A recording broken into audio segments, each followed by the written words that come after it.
তুরারোড স্থলবন্দর রোমারি মূলত ভারতের সাথে পণ্য আমদানি ও রপ্তানির জন্য গুরুত্বপূর্ণ বন্দর এটি। একসময় 18টি পণ্য আমদানি হলেও এখন শুধু পাথরই আমদানি হয় এই বন্দর দিয়ে।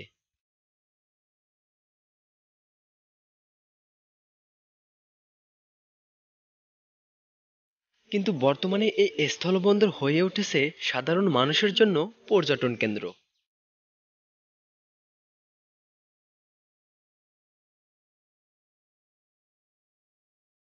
বিভিন্ন এলাকার দূর দূরান্ত থেকে আসা বিনোদন প্রেমীরা পর্যটন কেন্দ্র হিসাবে ভিড় জমাচ্ছে এই স্থলবন্দরে।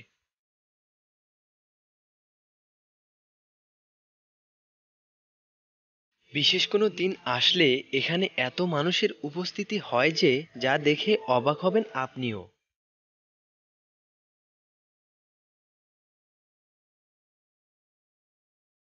অপরূপ প্রকৃতি, স্থানীয়দের কর্মব্যস্ততা, কয়েকটি ব্রিজ ও ভারতীয় সার্চলাইট এসব যেন আপনাকে মুগ্ধ করবে।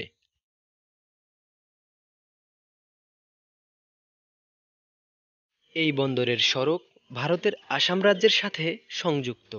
রৌমারী ও রাজীবপুর উপজেলা হয়ে সারা দেশের সঙ্গে যোগাযোগের একমাত্র সড়ক এটি।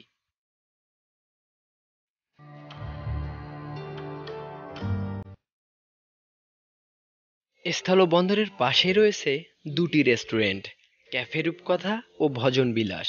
এখানকার পরিবেশিত খাবার আপনাকে সারাদিনের ক্লান্তি দূর করাবে।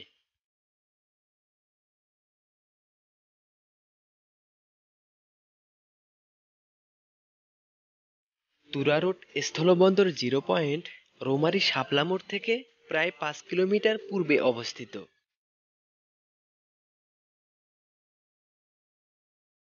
রৌমারী উপজেলা থেকে এই জিরো পয়েন্টে আসতে আপনাকে খরচ করতে হবে ব্যাটারি চালিত অটোরিকশায় 10 থেকে 15 টাকা।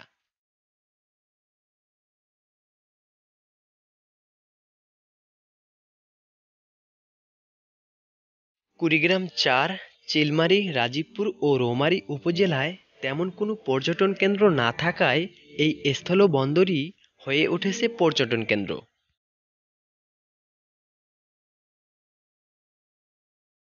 বিনোদন প্রেমীরা বলছেন, এখানে যদি সরকার নবরূপে সাজিয়ে পর্যটন কেন্দ্র পরিণত করে তাহলে একদিকে যেমন সুন্দর সৃষ্টি হবে, অন্যদিকে বেকার যুবকদের কর্মস্থানের ব্যবস্থা তৈরি হবে এবং বিপুল পরিমাণে রাজস্ব আয় হবে।